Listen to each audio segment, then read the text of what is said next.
係各位網友，即係呢啲咁嘅新聞呢，就係最搶眼球嘅。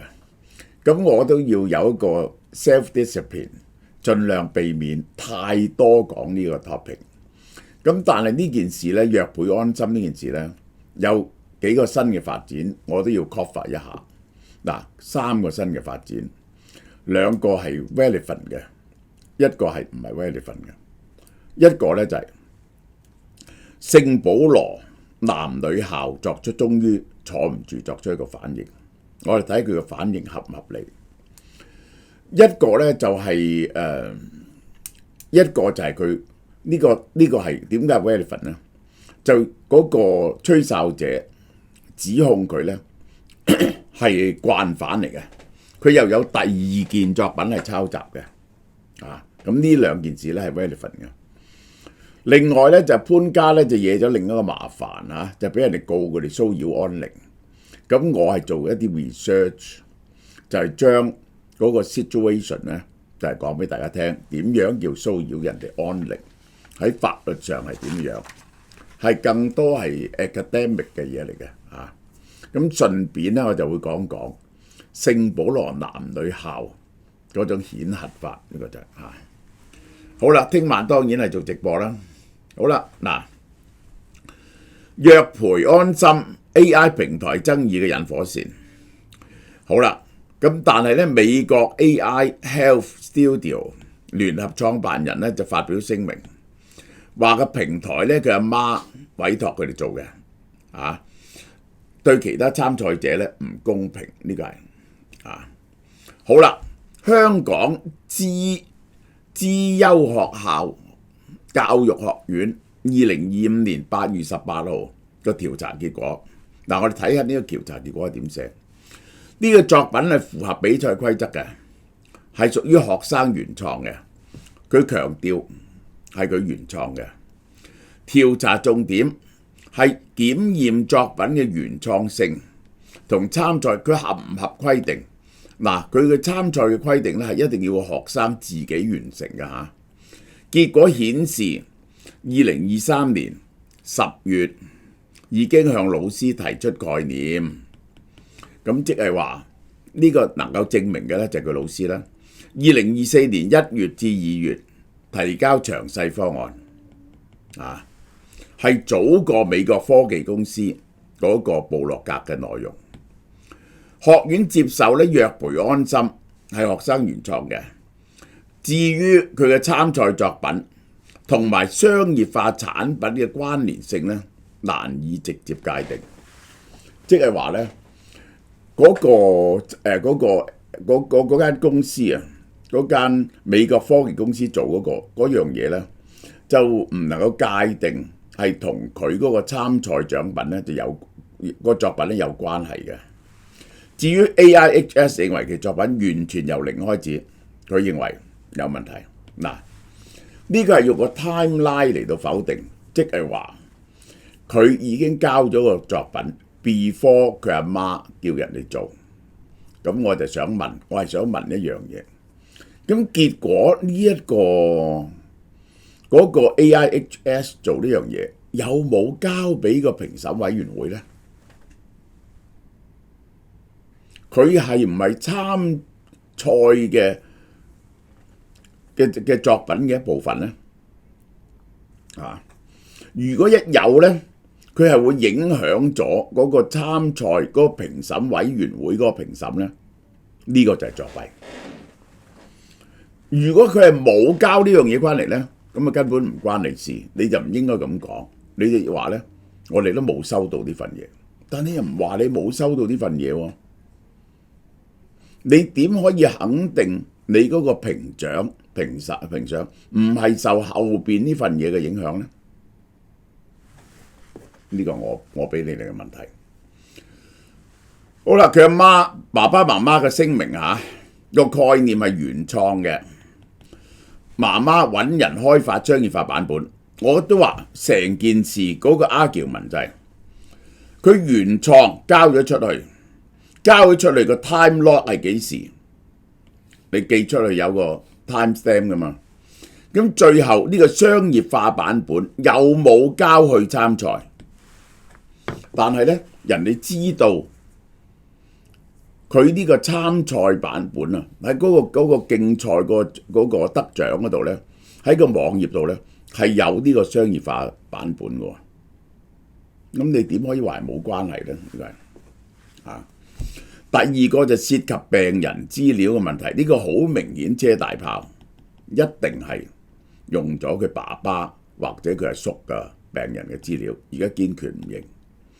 用一個虛擬嘅病人呢，係冇辦法查證得到嘅呢個，而且唔會做1000個虛擬嘅病例嚟到查證嘅。然後佢最唔好呢，仲係鬧呢個鄭希林霸凌，仲要保留法律追究權利。人哋講嘅嘢呢係事實嚟嘅，點樣霸凌呢？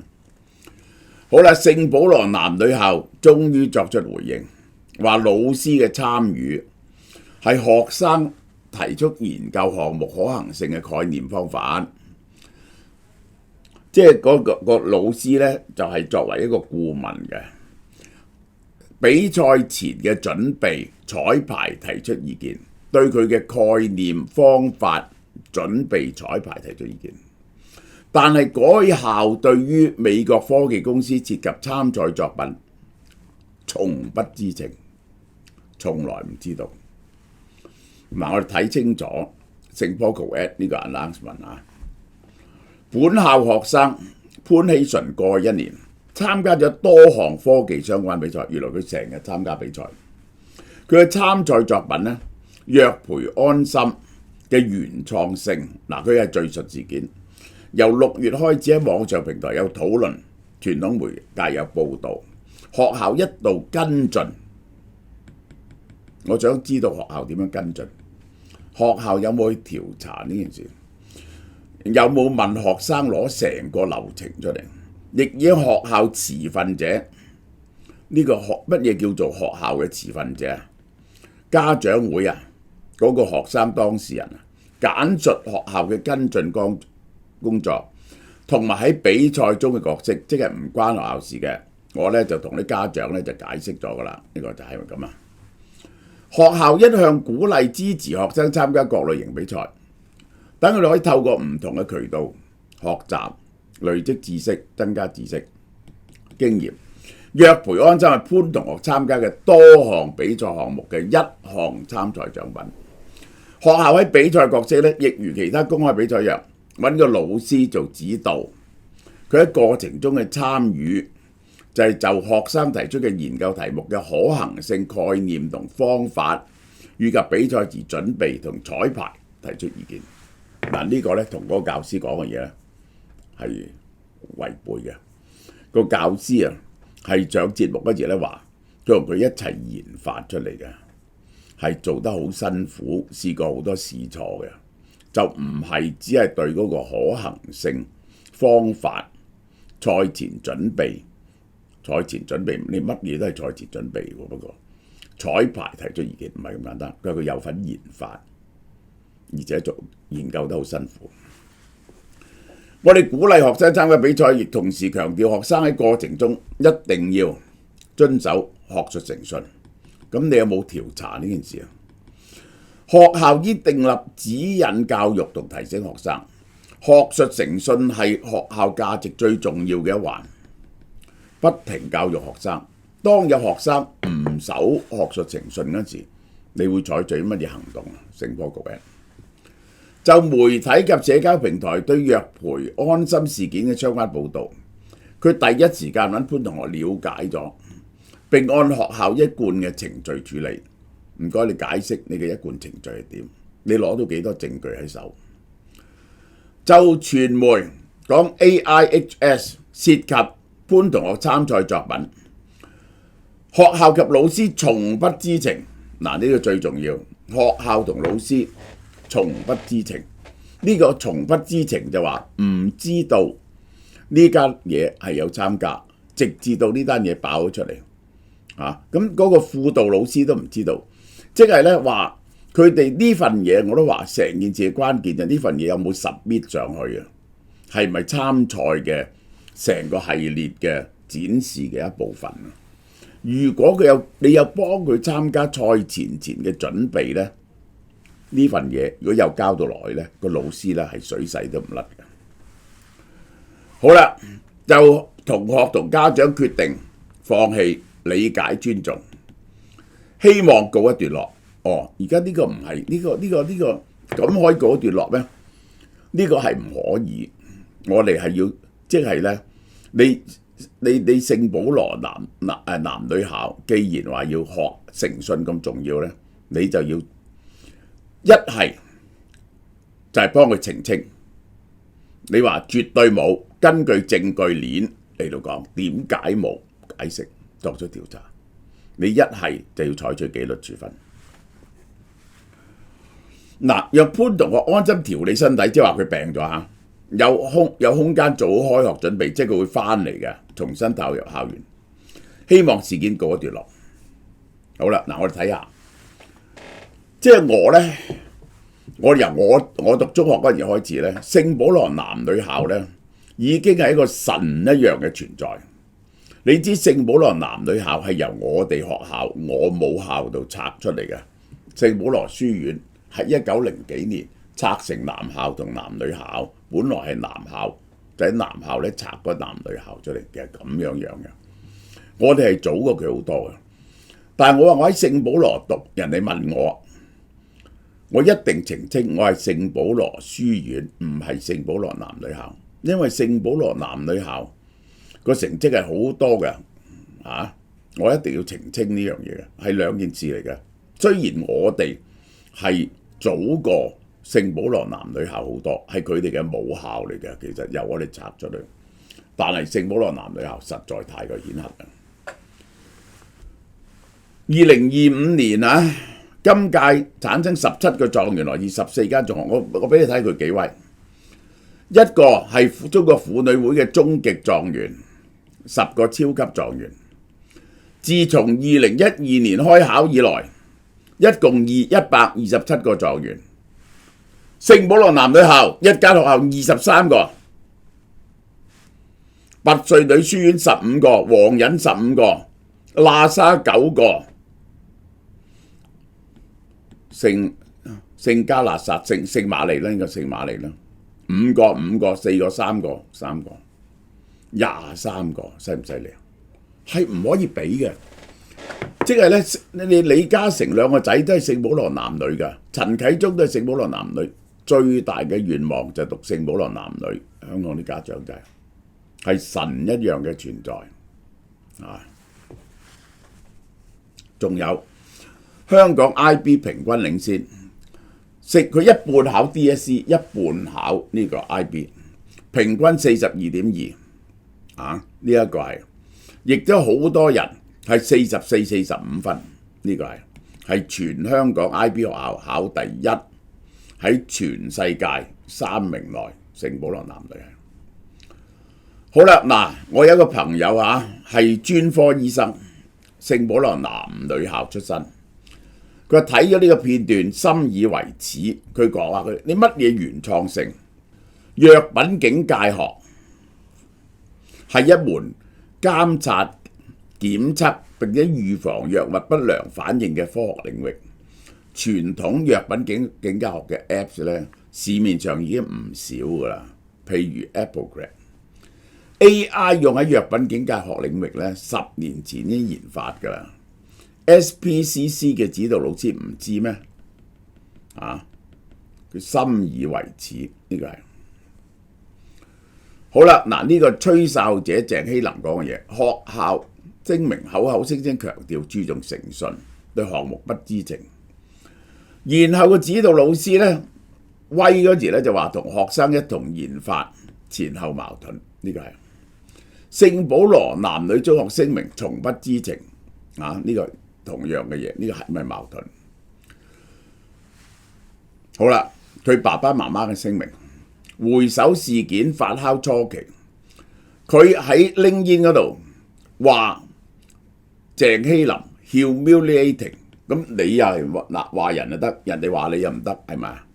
話佢詆毀女學生創業嘅初心，然後咧就話咧女仔做到呢啲嘢咧，你哋梗係唔信啦。即係暗示人哋呢就係歧視女性，係你撩人先，高舉女權帽子，人哋用反女權針鋒相對，其實係你先撩者賤嘅。你話humiliating成個事件嘅起點。嗱，而家整個事件嘅關鍵啊，就係佢話呢個時候已經參咗賽，喺委託之前啊，我係想問呢一個商業化呢一段產品有冇拎去參賽？係咪參賽嘅文件嘅一部分？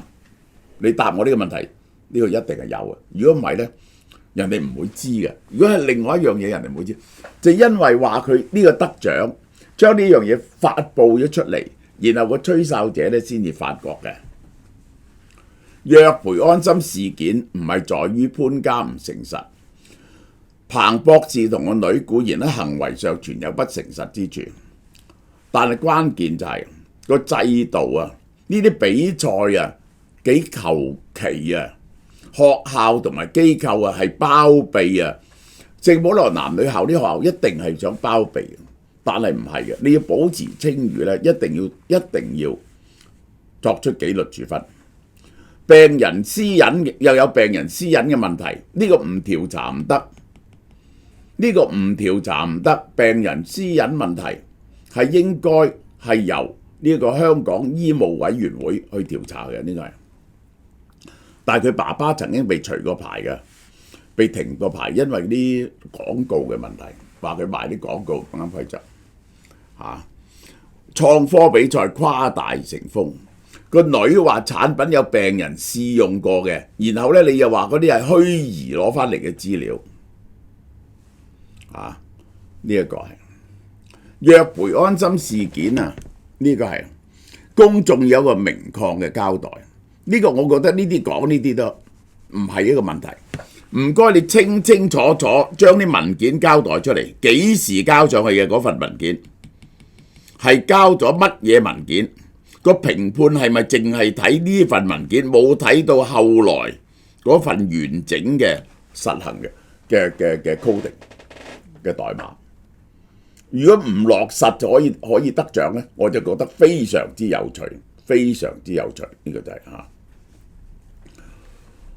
好啦，立法會議員張欣宇啊，認為警方應該處理對吹哨者起底滋擾嘅行為。真係有人上門去滋擾佢，呢個係好嚴重嘅刑事方法調查。另一個議員呢個我比較中意嘅，呢個江玉歡係多過我師妹嘅，涉及因為呢條友好夠膽講嘢嘅，學術誠信，公帑運用公平原則。如果有人揭露事件受到恐嚇係違法，政府部門同公帑應該介入調查。如果作品有問題，不光彩獲獎，對香港形象有百害而無一利。政府係要調查，尤其是即係呢，佢係唔係請槍呢？咁呢個呢，就唔係政府要調查嘅嘢，但係政府要調查嗰個頒獎機構係有政府有份資助嘅，嗰個評審係點樣做呢個評審工作？佢哋係咪馬虎？有冇睇到佢請槍？有冇詳細檢查過佢有冇請槍，同埋係咪包庇？仲有私隱專員係要去調查佢啲病歷係真定假嘅。嗱，而家香港政府內部咧都好多人認為最好咧應該取消佢嘅獎項嘅。好啦，嗱，我再講講潘家成員啦。潘東平係國際肝癌權威，係港大外科學系名譽教授，退咗休就叫名譽教授。有2子3女，其中4女就潘希順。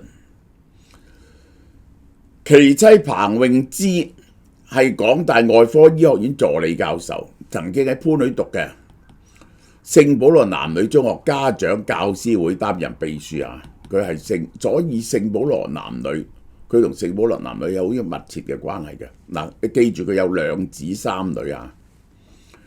佢係咁嘅。潘宗平嘅妻潘詠芝咧係醫學研究員，早年喺英國讀完理學士，2006年提交博士論文，2007年佢讀完就翻嚟香港讀博士嚇，喺李嘉誠醫科外科學系哲學系博士，直到2016年咧，佢做咗博士之後咧，都係助理教授。潘東平唔係佢嘅博士論文嘅指導教授，但係佢喺論文度有多謝佢嘅支持。佢亦都喺潘東平創辦嘅香港肝癌及腸胃癌基金會度做科學顧問。嗱，講俾大家聽，即係咧呢個係事實嚟㗎啦，我已經知道係事實。佢咧其實咧係佢嘅學生嚟嘅，佢咧就有個前妻嘅，嗰個前妻咧就生咗2個仔1個女。2子1女，輪到佢咧就係2個愛上咗啦嚇，咁咧就係同老婆離婚，咁咧就係咧生咗2個女。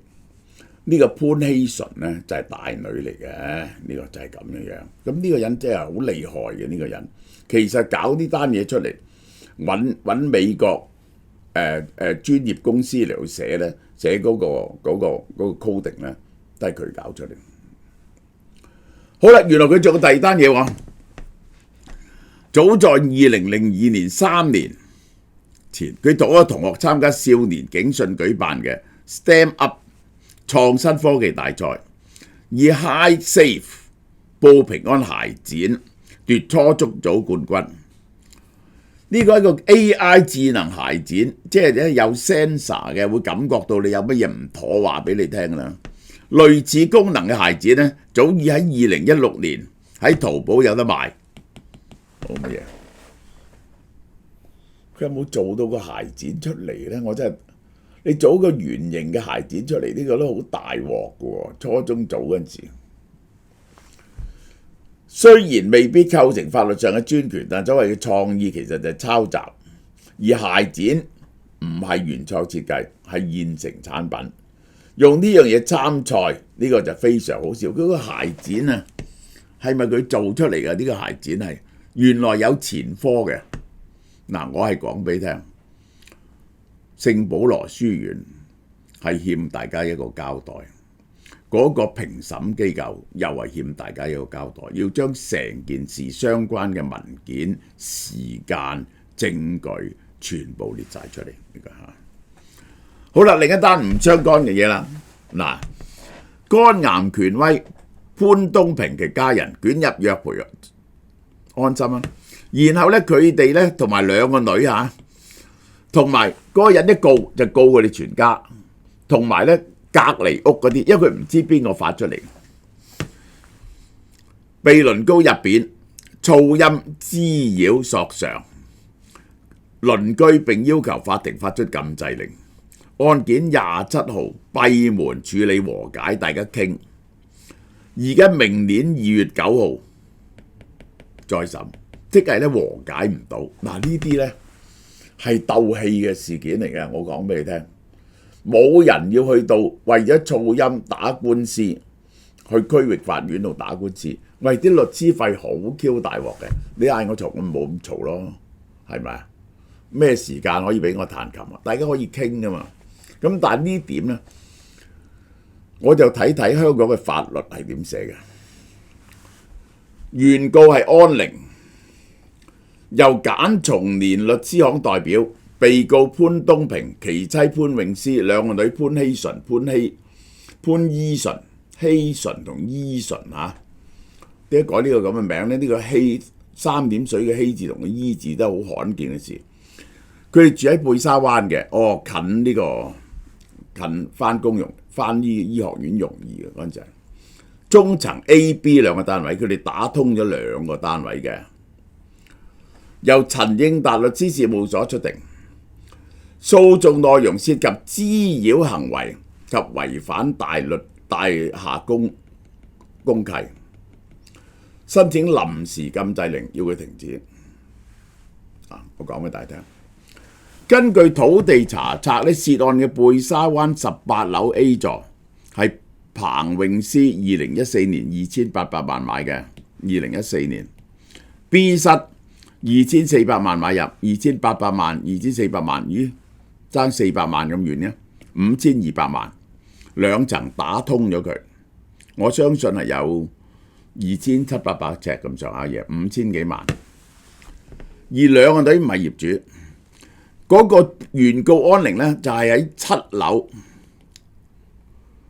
18樓 A 室，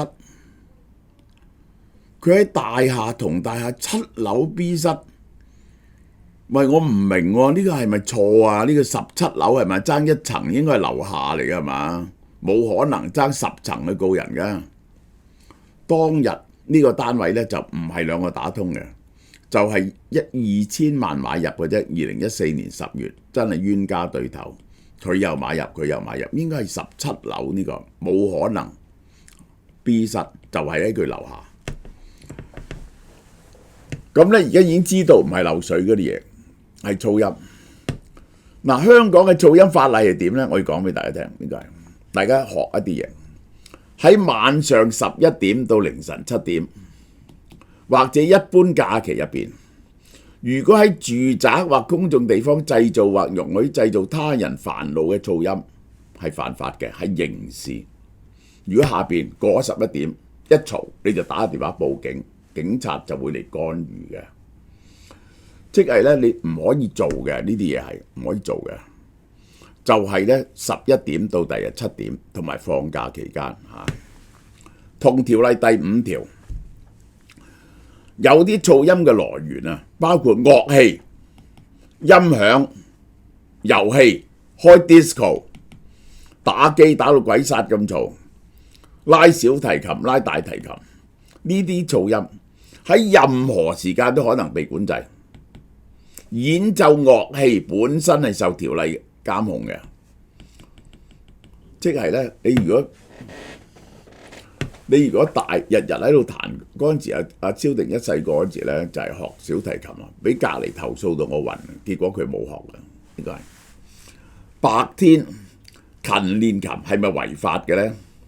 佢又唔係自動違法，睇你有幾嘈，係一個合理嘅人會唔會覺得煩厭啊？呢個就係咁。如果頻率高，好勤力日夜練，時間長，音量好大，喂，你整個三角鋼琴，穿透性好強，已造成鄰居反覆投訴，而你唔肯改善啊，唔係夜間都可以被處分㗎嚇，有警方干預或者最終民事訴訟嘅風險，可以民事向你索償。民事索償就話你對佢造成干擾，第二就話你違反大廈嘅公契，大廈嘅公契就一定有寫係要求呢一個係合理地靜嘅使用，唔可以干擾他人，所以話違反大廈公契。大家明白啦。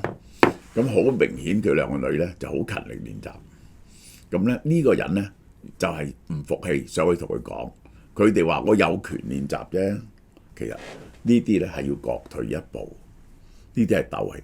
約個時間，你邊個時間唔喺屋企啊？我去練習，即係咁樣咧，呢啲嘢咧係要息事寧人嘅。雙方請律師打到上法庭咧，呢個係冇意思。佢哋開咗一次和解庭都和解唔到，我懷疑咧佢哋個阿媽咧係一個好中意拗嘢嘅人嚟嘅，呢個係堅決唔肯讓步嘅啊！係個網友啊，呢個中秋節就嚟到，呢次咧我係嚴令阿蕭太全台灣去刮最有特色嘅手信，你哋真係要睇下，係非常有心機，香港做唔到嘅呢啲嘢嚇，呢個就係啊。首先就呢個全木盒嘅2層嘅嚇，仲有個蓋。呢個咧就叫做無月4味木製雙層禮盒，木製雙層禮盒。咁佢上層咧就有乜嘢咧？就有經典原味嘅蛋黃酥，呢一個倍香烏龍蛋黃酥、肇慶醉月蛋黃酥、吉香冒月蛋黃酥。我係偷食過，係好食嘅。我話俾你聽，嗰啲鹹蛋黃咧就好靚，哇！真係有酒味，肇慶酒嗰個有酒味。下層係乜嘢咧？就係赤春蘋果酥、元冬白雀酥、情味最貴重黑胡椒小杏仁嘅小餅夾埋晒，成個質感呢個就係好大嘅盒啦，兩層啦，就係呢啲餅咧就好食嘅。咁呢個就係第一樣，咁就係3550蚊嚇，即係800蚊度。呢個係好，你攞俾人真係好名貴。好啦，第二樣啦，就係呢個啦，呢個大和三月嘅9宮格洋果子禮盒。呢個就係日本味好濃嘅嘢，呢個就係金白蛋黃酥、原味曲奇、黑騎士可可曲奇、宇治抹茶曲奇、綜合莓果曲奇、千層黑蝴蝶酥同玄米茶，係獻上9宮格嘅精緻心意，全部係有金箔蛋黃酥、手工曲奇、千層蝴蝶酥、日式玄米茶。金箔蛋黃酥呢，係用日本入口嘅可以食用嘅金箔點綴嘅，配搭綿密嘅萬丹紅豆餡同4重雞鹹蛋黃，千層酥皮酥金黃，演繹奢華同埋傳統嘅極致。呢個就係呢一隻我未見過咁嘅嘢嘅海鮮瓷磚餅5片，係乜嘢嘅呢？嗱，呢個嘢呢，我都未食過啊！係獲選113年台南好麗嘅海鮮瓷磚餅。嗰個蝦味呢，係用台灣本地嘅無毒白蝦，將成個蝦壓咗落嗰個餅度。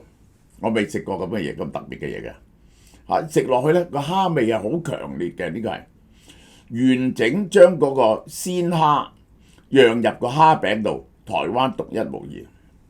香烏原子味呢，就係呢款入邊最珍貴嘅限量口味。呢款蝦餅融入咗米香同烏魚子嘅獨特風味，米香嘅淡雅同烏魚子嘅鹹香咧完整結合，有唔同嘅口感嘅。好啦，咁呢個呢，就蕭太叫我特別介紹啊，再三介紹，好抵好抵。阿嫲珍藏呢個御璽珍藏禮盒啊，因為佢1680蚊啫。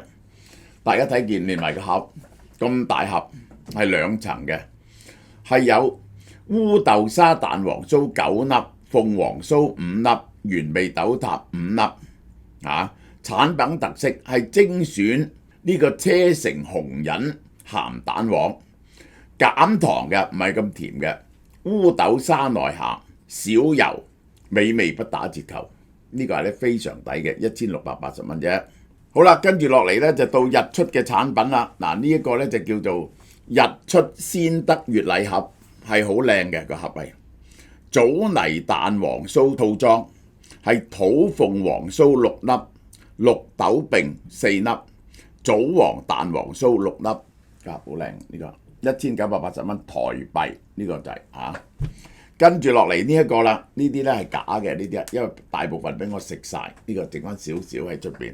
我好中意呢個裕福牛肉乾隨手包，因為佢一包包啊，細細包啊，咁你咧就好乾淨，每次食一包就有辣味啦、胡椒啦、五香牛肉乾啦、豬肉絲啦，各5包，總共20包。嗰陣時咧攞住個袋，呢個就係來自澳洲特約嘅牧場牛肉同台灣豬，配上自然健康嘅新香料呢個兼顧健康嘅。咁好啦，聖保羅啦，呢個聖保羅唔使講啦，聖保羅我哋買咗好耐噶啦。雲霧茶酥煙葱卷禮盒，係入邊有乜嘢啊？茶酥3個，呢個煙葱卷咁樣捲埋嘅6個，豆塔4個，仲有呢一隻好名貴包裝嘅好靚嘅茶葉，係攞獎嘅台灣4季禮讚茶葉禮盒，4種。